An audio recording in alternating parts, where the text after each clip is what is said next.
Ben uydagilar ham moshina olganimni даже ko'pchilar bilishmaydi. Chunki surpriz qilib ularga olib bormoqchiman. Hadi ko'rsatamiz. Salom dedi. Dardini eshit. Moshina? Shu moshina sotib oldim.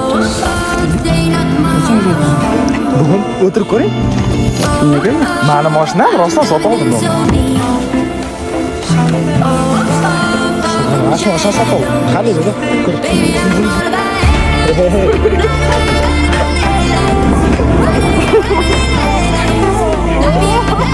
O'tirib ko'ring, rulga o'tiring. O'tirsana, o'tir. Qani fikr?